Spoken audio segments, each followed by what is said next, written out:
열왕기하 8장은요, 세 가지 기사를 기록하고 있습니다. 첫 번째 기사는 7년 대기근, 이스라엘에 있었던 7년 대기근에 관한 것으로 수넴 여인과 관련이 있습니다. 수넴 여인, 아이가 없었죠. 엘리사의 도움으로 아이가 생겼고요. 그 아이가 죽자 다시 또 엘리사의 도움으로 아이가 다시 살아났습니다. 전에 엘리사가 그녀의 죽은 아들을 살려준 일이 있었습니다. 그 여인에게 엘리사는 가족과 함께 이곳을 떠나 머물 만한 곳에 가서 살라, 그렇게 지시를 했습니다. 이스라엘 땅에 7년 동안 기근이 있을 것인데 그동안 잠시 떠나 있으라는 엘리사의 배려였습니다. 아직 기근이 오지 않았지만 앞으로 7년 동안 기근이 올 것이니까 그 전에 다른 곳에 피해 있으라, 거기서 살라라고 그렇게 권면을 한 것입니다. 그런데 이 수넴 여인이요, 가족을 데리고 그것을 떠나기가 쉽지는 않았을 것입니다. 자기가 정착했던 것을 버리고 다른 나라에 가서 산다는 것이 결코 쉬운 일이 아닙니다. 비록 7년이긴 하지만 고향을 떠나 낯선 곳에서 살아야 하기 때문입니다. 그동안 집과 밭이 다른 사람의 소유가 될지도 모를 일이었습니다. 이 여인은요, 부자였습니다. 부자. 경제적으로 아무 염려가 없이 살았는데 다른 나라에 가서 살라고 하니까 이 모든 것을 다 버리고 가야 되거든요. 그동안 집과 이 밭이 다른 사람의 소유가 될 수도 있었습니다. 그래서 쉽게 결정을 할 수 없는 그러한 상황이었습니다. 모든 것이 불확실했습니다. 그러나 이 수넴 여인은요, 엘리사의 말을 하나님의 말씀으로 믿고 그대로 순종했습니다. 엘리사가 누굽니까? 하나님의 사람. 그러니까 엘리사의 말이 곧 하나님의 말씀이라 이 수넴 여인은 그렇게 믿고 그 말대로 행했던 것입니다. 그래서 가족을 데리고 간 곳이 어디냐? 바로 블레셋 사람의 땅입니다.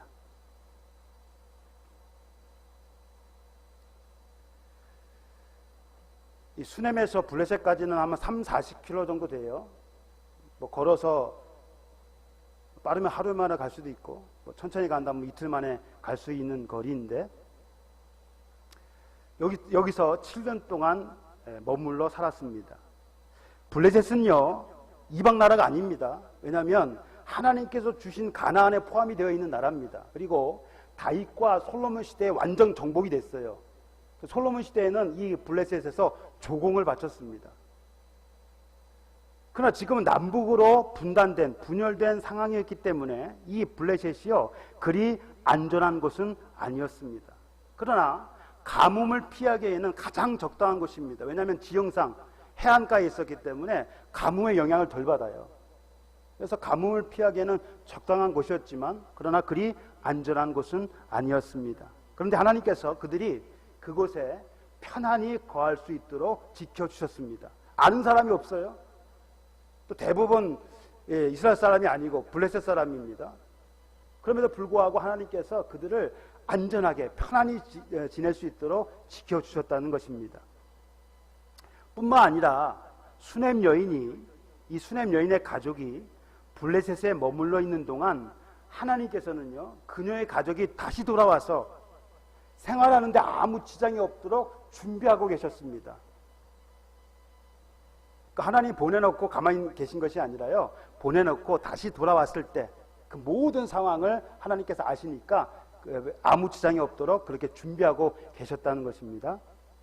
자, 7년의 기근이 끝나자 수넴 여인은 이스라엘로 돌아왔습니다. 근데 어떻게 됐습니까? 자기 집과 토지가요, 다른 사람의 소유가 되어버렸어요. 당시에 버려진 집과 토지는 국가로 귀속이 되거나 다른 사람의 소유, 그러니까 다른 사람이 그것을 차지할 수도 있었습니다. 근데 와봤더니 다른 사람이 그것을 차지하고 있는 거예요. 그럼 어떻게 해야 됩니까? 방법은 왕에게 호소하는 겁니다. 자기 집과 토지를 돌려달라고 왕에게 호소하러 간 것입니다. 만일 집과 토지를 돌려받지 못하면 수넴 여인의 가족은 힘겨운 삶을 살 수밖에 없습니다. 다 돌아왔는데 아무것도 없으면 어떻게 해요? 먹고 살 것이 막막하잖아요. 그런데 마침 그때 왕은 엘리사와 사환 게하시와 이야기를 나누고 있었습니다. 이 수냄 여인이 자기의 집과 토지를 되돌려달라고 왕에게 호소하러 갔던 그 시각에 왕이 뭘 하고 있었냐면 엘리사의 이 시종 게하시와 이야기를 나누고 있었는데 어떤 이야기를 나누고 있었느냐? 바로 이 수냄 여인에 관한 이야기를 나누고 있었다는 것이죠. 수냄 여인이 오는 그 시각에 수냄 여인에 관한 이야기를 딱 하고 있었단 말이에요. 자, 그런데요, 보통 이 소유권을 주장하는 것은 가장 남자가 보통 합니다. 그런데 여기 보니까 여인이, 수냄 여인이 와서 왕에게 호소를 합니다. 이것은 무엇을 의미합니까? 남편이 죽었다는 것을 보여줍니다. 이 아이가 없었던 이유가 뭐예요? 남편이 늙었어요. 근데 아이를 낳고 몇 년이 흘렀는지 모르겠지만 그동안 이 늙은 남편이 아마 죽었던 것 같아요. 그래서 이 여인이, 수냄 여인이 자기의 땅의 소유권을 주장하기 위하여 왕에게로 갔는데 마침 그때 왕이 게하시와 자신의 이야기를 하고 있었던 것이죠. 그래서 이 게하시가요, 그 여인을 보고 내 주 왕이여, 이는 그 여인이요 저는 그의 아들이니 곧 엘리사가 다시 살린 자니이다, 이렇게 얘기를 합니다. 왕이 그 사실을 확인합니다. 그리고 그의 집과 토지뿐만 아니라 7년 동안 그 땅에서 나온 수확물 전체를 다 돌려줄 것을 한 관리를 임명해서 책임지고 돌려주라, 그렇게 명령을 했습니다. 자, 이 기사가 우리에게 주는 교훈이 있습니다. 두 가지 교훈이 있는데요. 첫 번째는 순종에는 희생과 보상이 따른다는 겁니다. 순종에는 희생과 보상이 따릅니다. 수냄 여인은 하나님의 사람 엘리사의 말에 순종하기 위해 많은 것을 희생해야만 했습니다. 고향을 떠나야 했고요, 집과 토지를 버려야 했습니다. 당시 수냄 여인이 과부였다면 이 남편이 언제 죽었는지 몰라요. 그런데 많은 학자들이 이 7년 대기근을 피해서 블레셋으로 가기 전에 남편이 죽었다는 것을 봅니다. 죽었다고 봅니다. 언제 죽었는지는 알 수 없지만 만약에 이 블레셋 땅으로 가기 전에 죽었다면 과부잖아요. 과부의 몸으로 아들 하나를 데리고 그것도 낯선 지역으로 간다는 것은요, 현실적으로 어려운 일입니다. 남편도 없는데 이 여인이 혼자 아들을 데리고, 어린 아들을 데리고 낯선 땅에 가서 산다? 이것은 현실적으로 어려운 일이죠. 하지만 수냄 여인은 하나님의 사람 엘리사의 말을 신뢰했습니다. 그 말이 하나님 말씀으로 믿었습니다. 그리고 그 말에 전적으로 순종했습니다. 희생했어요. 자기 모든 것을 다 희생했습니다. 순종하기 위해서. 그랬더니 그 결과 기근을 피할 수 있었습니다. 7년 동안 이스라엘 땅에 기근이 있었단 말이에요. 많은 사람들이 어려움을 겪었어요. 그러나 수냄 여인은 7년 동안 어려움을 겪지 않고 비교적 편안하게 살 수 있었습니다. 하나님의 말씀에 순종했더니 편안한 삶을 살 수 있었다는 것이죠. 또 집과 토지, 거기에 수확물까지 되돌려받게 되었습니다. 아무 수고도 하지 않았어요. 땅을 일구지도 않았습니다. 그랬더니 갔다 왔더니 7년 동안의 수확물을 그냥 준 거예요. 보상이 따랐습니다. 이처럼 말씀에 순종하는 자에게 하나님께서는 고난 가운데서도 위로를 주시고 환난 중에서도 피할 길을 주시며 그의 삶을 책임져 주십니다. 하나님의 말씀에 순종할 때 하나님께서 그의 삶을 책임져 주신다는 겁니다. 그들이 어떤 상황에 있든지 어떤 곳에 있든지 하나님께서 그들을 지켜주시고 보호해 주신다는 것입니다. 그래서 우리가 하나님의 말씀에 순종을 해야 돼요. 두 번째, 하나님의 사람들에게 우연은 없습니다.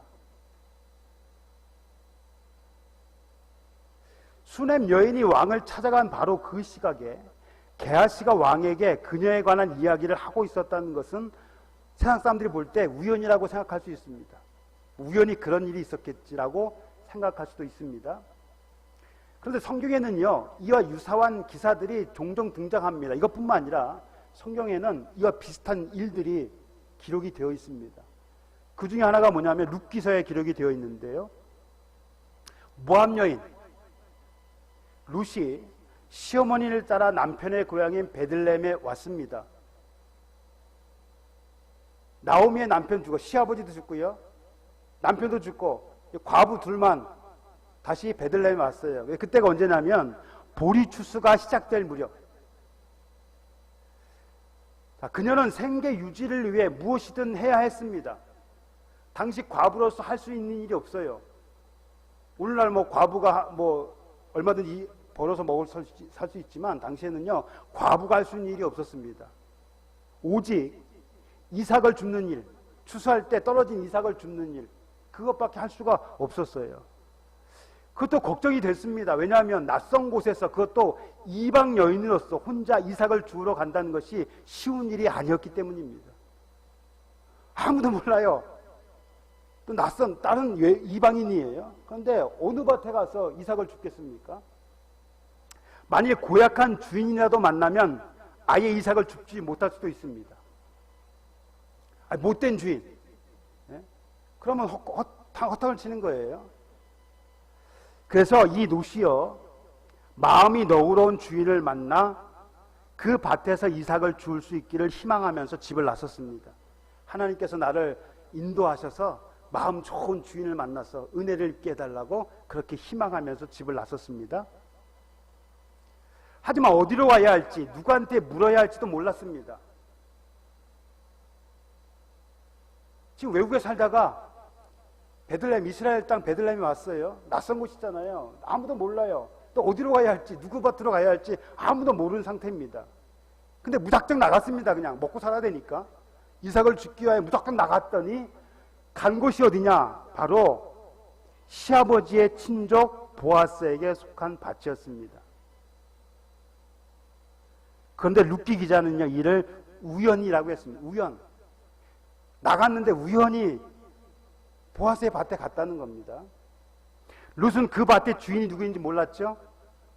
그로 인해 어떤 일이 일어날지도 전혀 모르는 상태였습니다. 그래서 룻의 입장에서는 시아버지의 친족인 보아스의 밭에 간 것이 우연한 일이었습니다. 사람이 볼 때는 우연처럼 보였다는 겁니다. 그러나 하나님 편에서는 그것이 결코 우연이 아니었습니다. 마침 보아스도요, 그 밭에 나왔습니다. 주인이 하인들이 어떻게 일하고 있는가 보기 위해서 보아스가 그때 나왔다는 거예요. 그러니까 룻이 보아스의 밭에 갈 그 시각에 마침 보아스도 밭에 나왔다는 겁니다. 그러니까 둘이 만났어요. 상봉을 했습니다. 둘의 만남이 우연이 아니라 하나님의 섭리였습니다. 게하시가 왕하고 그녀에 관해 이야기할 때 마침 그녀가 왔던 것처럼 보아스가 룻의 밭에 이르렀을 때 마침 보아스가 또 왔다는 거지요. 이것은 뭐냐? 하나님께서 그렇게 하도록 섭리를 하셨다는 겁니다. 그래서 하나님의 사람들에게요, 결코 우연이란 없습니다. 하나님께서 모든 것이 합력하여 선을 이루도록 하시기 때문입니다. 모든 것이 합력하여, 좋은 일이든 싫은 일이든 어떤 상황이든 그 모든 것들이 합력하여 선을 이룬다는 겁니다. 그러므로 우리는 어떤 상황에 있든지 당황하거나 낙심하지 말아야 됩니다. 왜 일이 안 풀리나? 내가 좀 더 나은 환경을 위해서 뭐 먼 곳에 와서 일을 하고 또 여러 가지 일을 하는데 왜 이렇게 안 풀리나?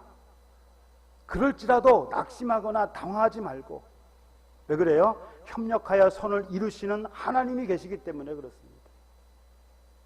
그 모든 일을 합력하여 하나님께서 선을 이루시기 때문에 우리는 결코 낙심하지 말아야 됩니다. 그 하나님을 바라보며 용기를 가져야 합니다. 그래서 이 수냄 여인, 이 기사가 우리에게 주는 교훈이 바로 그것입니다. 하나님의 말씀에 순종하고 또 하나님께서 우리의 모든 것을 합력하여 선을 이루시는 그 하나님을 바라보며 어떤 상황에서도 낙심하지 말고 용기를 가져야 할 것입니다. 자, 두 번째 기사는요, 아람 왕 베나닷과 하살에 관한 기사입니다. 엘리사가 다메섹이라는 곳에 간 일이 있었습니다. 여러분, 다메섹이 어떤 곳이냐면요, 당시 아람, 수리아라고도 하는데요, 오늘날 시리아 지역입니다. 그 아람이요. 다메섹은 어디냐면 오늘날 시리아의 수도 다마스쿠스, 거기가 바로 다메섹입니다. 당시에 다메섹이었어요. 근데 엘리사가 이 다메섹에 왜 갔는지는 모르겠지만 아무튼 그곳에 간 일이 있었는데 마침 또 그 베나닷이 병에 걸렸습니다. 그래서 이 엘리사가 다메섹에 왔다는 소식을 들은 베나닷이요, 그의 종을 시켜서 자신의 병이 나을지를 물어보게 했습니다. 그 종이 누구냐면 하사엘이라고 하는 사람인데요, 이 하사엘이 위험인물이었습니다. 그는 왕이 될 야망을 가지고 있으면서도 이를 숨기고 병든 왕을 위해 최선을 다하는 것처럼 행동했습니다. 이 하사엘이요, 왕에 대한 욕심이 있었단 말이에요. 마치 그러지 않은 것처럼 왕에게, 자신이 섬기는 베나닷에게 충성을 했다는 것입니다. 이런 하사엘의 속셈을 다른 사람들은 몰랐지만 하나님의 사람 엘리사를 속일 수는 없었습니다. 하사엘이 물어봅니다. 왕의 병이 나을지를. 그랬더니 엘리사가 뭐라고 대답합니까? 아람 왕 베나닷이 병들었더니 왕에게 들리기를 이르되 하나님의 사람이 여기 이렇다 하니 가서 하사엘이 물어봅니다. 그랬더니 엘리사가 왕이 반드시 나으리라. 그 병은 죽을 병이 아닙니다. 나을 병이에요. 근데 또다시 뭐라고 했냐면 여호와께서 그가 반드시 죽으리라고 내게 알게 하셨다. 무슨 말입니까? 아까 얘기했죠. 하사엘이 위험인물이라고. 왕에 대한 욕심, 야망이 있었습니다. 그 병은 나을 병이었지만 이 하사엘이요, 그 왕을 죽일 것을 이 엘리사는 알고 있었습니다. 그래서 하사엘이 결국은 이 베나닷을 죽이고 대신 왕이 되었습니다. 사실 이것은 미리 하나님께서 엘리야 선지자를 통하여 하신 말씀입니다. 하사엘에게 기름을 부어 아람의 왕이 되게 하라. 이 말씀처럼 결국은 하사엘이 아람 왕의 왕이 되었는데요, 이 하사엘이 왕이 돼가지고 이스라엘을 공격하고 이스라엘 백성들을 학대했습니다. 그러니까 엘리사의 예언대로 그대로 이루어졌습니다. 이 사건이 우리에게 주는 교훈이 뭐냐? 하사엘이 왕을 속이고 그를 죽인 것처럼 마귀도 우리를 속이고 우리의 영혼을 죽이려 한다는 것입니다.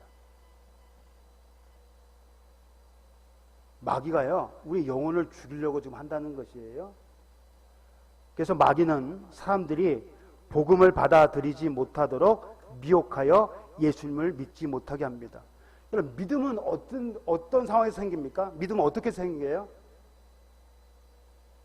믿음은 들음에서, 그 들음은 하나님의 말씀, 하나님의 말씀을 들음으로 믿음이 생기는데, 근데 마귀가요, 그 말씀을 듣지 못하도록 하는 거예요. 그래서 어떻게 해요? 말씀을 듣지 못하도록 그 말씀을 뺏어갑니다. 말씀을 듣지 못하도록 그의 귀를 막아버려요. 다른 생각하게 하고, 결국은 구원을 받지 못하게 하는 겁니다. 영혼을 죽이는 것이 마귀의 역할입니다. 또 수단과 방법을 가리지 않고요, 하나님의 백성들을 실족시키기 위해 안간힘을 씁니다. 베드로는 이러한 마귀의 모습을 마치 배가 고파 울며 먹이를 찾는 굶주린 사자에 비유하고 있습니다. 하나님을 알지 못하는 사람은 아예 알지 못하도록 하고, 하나님을 믿는 백성들조차도 실족하게 만들기 위하여 마귀가 지금 우리를 그렇게 유혹을 하고 있다는 겁니다. 그래서 이에 넘어진 사람들이 많아요. 엄청 많습니다. 작년에 우리나라 기독교 인구가요 800만 정도가 된답니다. 800만. 근데 그 가운데 교회에 나가는 사람이 500만. 그 500만 가운데 이단에 빠진 사람이 60만 명. 나머지 교회 안 가는 사람은 뭐냐? 가난한 성도. 하나님을 믿지만 교회는 안 나가요. 집에서 가족끼리 예배를 드리든지 아니면 인터넷으로 또 그 사람들끼리 모여서 또 예배를 드리든지. 결국 교회 나가서 상처받기 싫다는 겁니다. 그냥 편하게 예배 드린다는 거예요.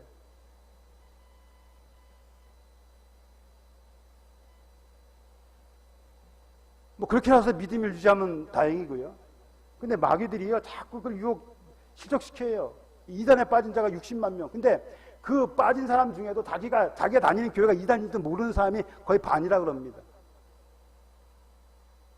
뭔지도 모르고 다니는 거예요.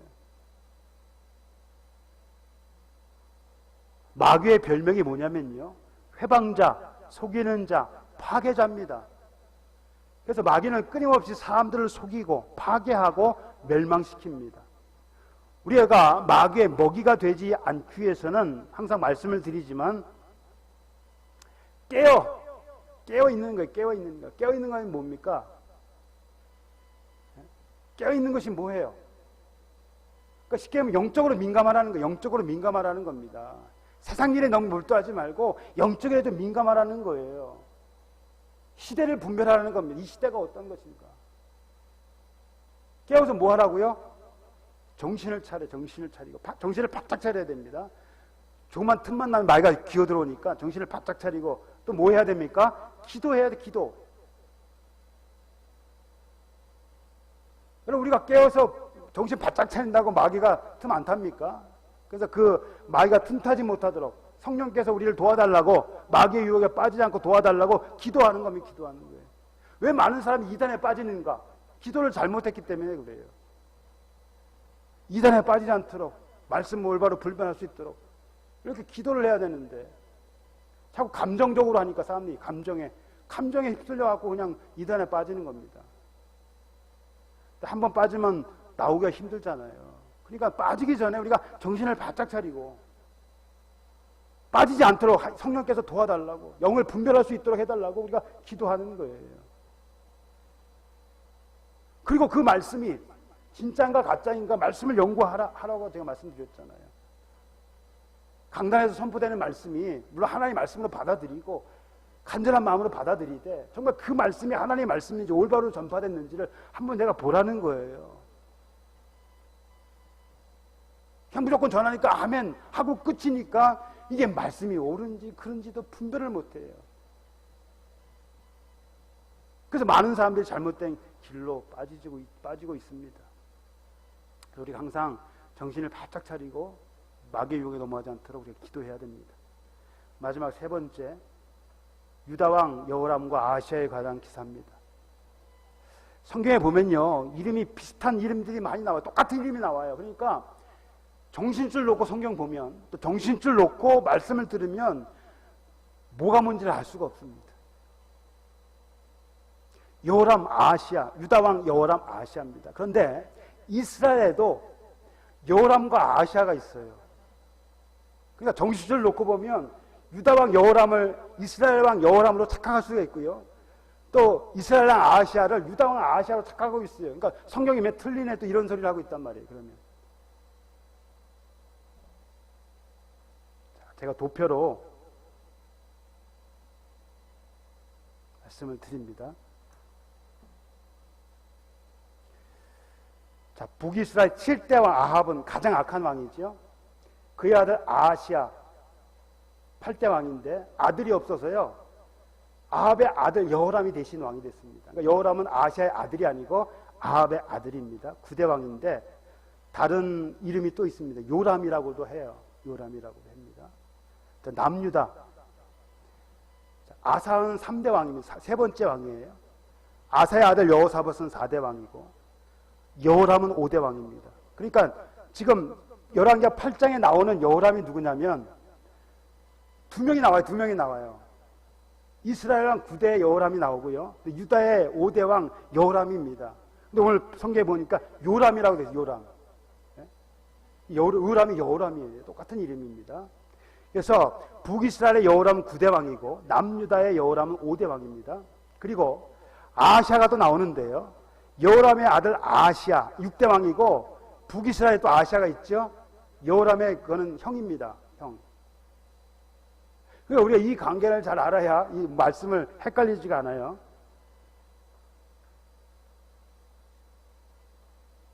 이스라엘의 왕 아합의 아들 요람, 이 누가 있어요? 여호람. 제5년에 여호사밧, 남유다지요. 여호사밧이 유다의 왕이었을 때 유다의 왕 여호사밧의 아들 여호람이 왕이 된 자. 무슨 말입니까? 한번 해석을 좀 해보세요. 여호사밧이 유다의 왕이었는데 또 여호람이 또 왕이 됐답니다. 이게 무슨 말이에요?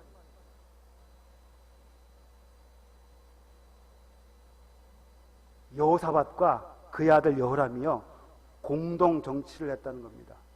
쉽게 하면 섭정왕이에요. 여호사밧이 언제 죽을지 모르니까 전쟁에 자꾸 참여했잖아요. 아합과 동맹을 맺고. 그래서 이 아버지가 언제 죽을지 모르니까 그 자리를 비웠을 때 자기 대신 이스라엘을 다스리라고, 통치하라고 여호람을 왕으로 세운 거예요. 그래서 요 기간은 여호사밧과 여호람의 아들이 같이 공동 정치를 했습니다. 그 후에 여호사밧이 죽은 후에 비로소 여호람이 단독으로 이스라엘의 왕이 돼서 8년 동안 통치를 한 것입니다. 자, 그런데 여호람의 부왕인 여호사밧은 하나님의 말씀에 따라 정직하게 살려고 노력한 믿음의 사람이었습니다. 아사, 여호사밧은요 하나님의 사람, 믿음의 사람이었어요. 그런데 믿음의 사람도 실수를 하죠. 여호사밧이 가장 큰 실수를 범한 것이 뭐냐? 아합과 동맹을 맺은 것입니다. 어떻게 동맹을 맺었냐면 자기의 아들을 아합의 딸과 결혼을 시킨 겁니다.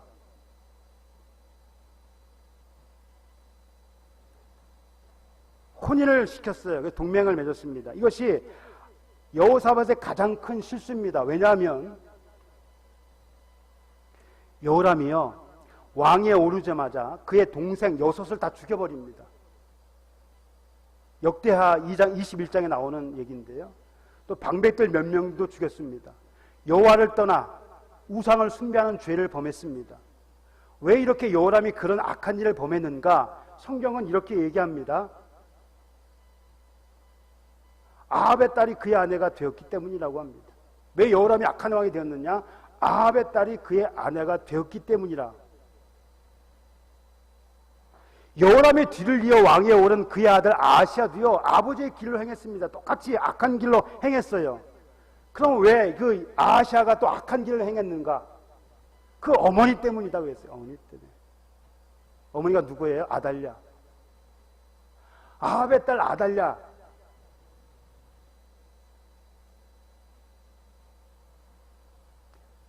이들이 하나님의 징계를 받아가지고 여호람은 창자의 중병이 들어 죽었고 아하시아는 왕위에 오른 지 1년 만에 예후에 의해서 죽임을 당합니다. 이 기사가 우리에게 주는 교훈이 무엇입니까? 악한 자들과 연합하는 것이 얼마나 위험한 일인가를 경고해 주고 있습니다. 악한 자들과 연합하는 것, 결혼이든 뭐 사업이 동업이든 악한 자와 연합하는 것이요 얼마나 위험한 일인가를 경고해 주고 있습니다. 물론 다 그런 것은 아니에요. 모두가 다요 부모의 영향을 받는 것은 아닙니다. 여러분 히스기야가 어떤 사람입니까? 유다 그 다윗 왕의 버금가는 믿음의 사람이잖아요. 근데 그의 아버지 아하스는요 이스라엘 왕 중에서도 아주 악한 왕이었습니다. 악한 왕의 아들이 선한 왕이 나왔다는 거예요. 그럼 히스기야 선한 왕의 아들이 또 선하게 나와야 되는데 또 그렇지도 않아요. 히스기야 아들이 누굽니까? 므낫세, 이스라엘 남유다에서 가장 악한 왕. 북이스라엘 아합과 똑같은 왕이에요. 므낫세가. 하나님이 그 므낫세 때문에 얼마나 화가 났는지. 악한 왕에서 선한 왕이 나올 수도 있고 선한 왕에서 악한 왕이 나올 수도 있습니다. 사무엘도 그렇잖아요. 사무엘은 선했지만 그의 아들 두 아들은 또 악했어요. 엘리도 마찬가지고. 그러니까 다 그런 것이 아니에요. 뭐 악한 자와 연합했다고 해서 다 그런 것이 아니지만 그냥 일반적으로 대체적으로 그럴 확률이 많다는 겁니다. 그러니까 우리는 악한 자들과 연합하지 말아야 됩니다. 솔로몬의 잠언처럼요 악한 자들과 함께하는 것은 결국 자기의 생명을 해할 뿐입니다. 그러므로 우리는 하나님을 미워하는 자들과 어울리지 말고 하나님을 믿지 않는 자들과는 연합하지 말아야 합니다. 우리뿐만 아니라 우리 다음 세대도 마찬가지예요. 그래서 부모들이 할 일이 뭐냐? 자녀를 위해 할 일이 뭐냐? 기도하는 겁니다. 자녀들이 믿음 좋은 사람 우리가 해줄 수 있는 것이 그거예요. 기도해 주는 것밖에 없습니다.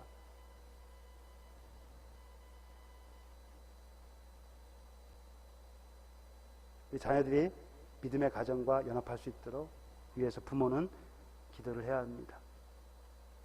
사랑하는 성도 여러분, 만물의 마지막이 가까웠습니다. 예수 그리스도께서 언제 이 땅에 오실지 알 수는 없지만 그날이 점점 가까이 오고 있음을 우리가 느낍니다. 그럴수록 우리는요 세상 풍조에 휩쓸리지 않도록 마음을 단단히 먹어야 됩니다. 마귀의 유혹에게 넘어가지 않도록 정신을 바짝 차려서 기도해야 합니다. 수냄 여인처럼 하나님의 말씀을 신뢰하고 그 말씀에 순종하며 악한 자들과는 연합하지 말고 항상 의인의 길에 설 수 있도록 힘써야 할 것입니다.